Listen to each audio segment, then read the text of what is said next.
Full lengkap Kejagung bongkar tentang cuci uang Raffi Ahmad dan Kaisang. Biar lebih jelasnya lagi, simak video berikut ini karena ini hubungannya dengan PT Duta Palma Indonesia. Bahwa berdasarkan hasil perkembangan penanganan perkara tindak pidana pencucian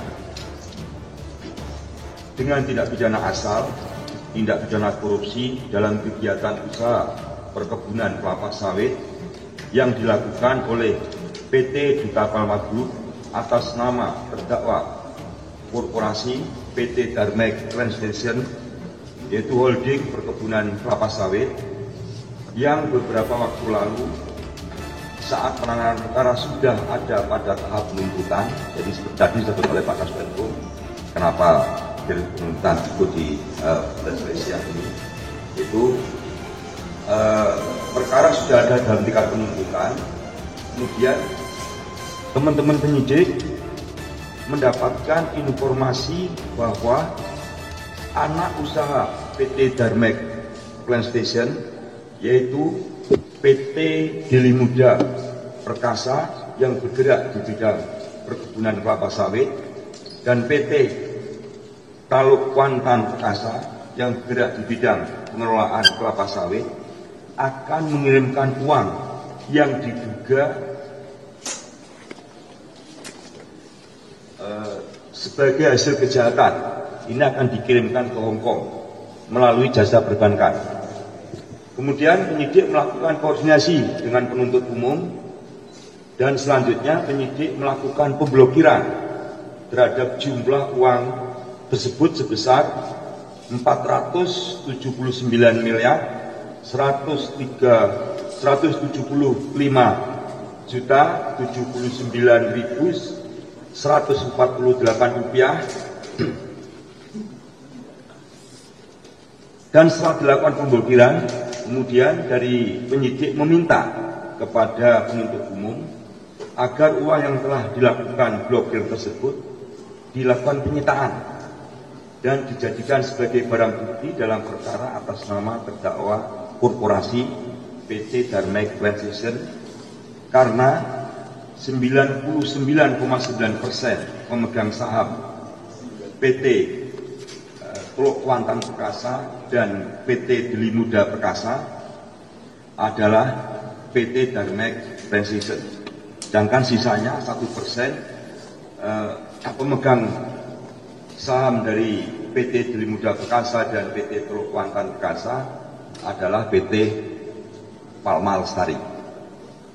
Bahwa perkara atas nama terdakwa korporasi PT Darmek Plantation saat ini sudah dilimpahkan ke pengadilan tipikor pada Pengadilan Negeri Jakarta Pusat. Kemudian berdasarkan pasal 81 Undang-Undang Nomor 8 Tahun 2010 tentang pencegahan dan pemberantasan tindak pidana pencucian uang, diuntukkan pasal 39 ayat 1 KUHP, penuntut umum mengajukan izin penyitaan dalam penuntutan kepada majelis hakim, yang kemudian majelis hakim mengeluarkan penetapan pengadilan tidak pidana korupsi pada Pengadilan Negeri Jakarta Pusat nomor 43 /PIT/SUS TPK /2025 PN Jakarta Pusat tanggal 29 April 2025.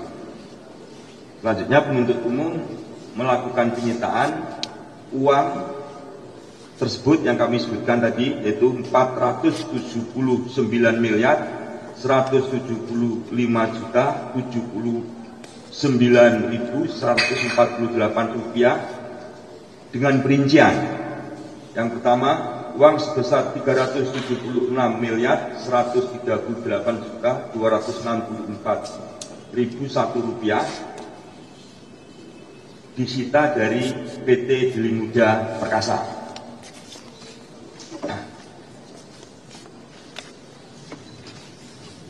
Kemudian yang kedua, uang sebesar 103.036.000 Rp815.147 disita dari PT Teluk Kuantan Perkasa.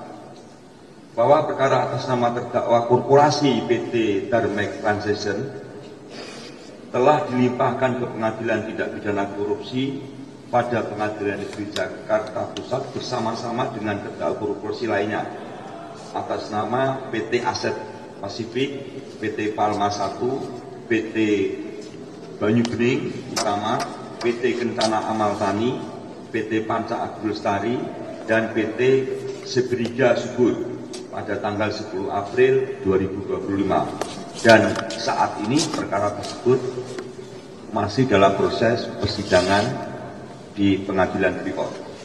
Adapun pasal yang disangkakan terhadap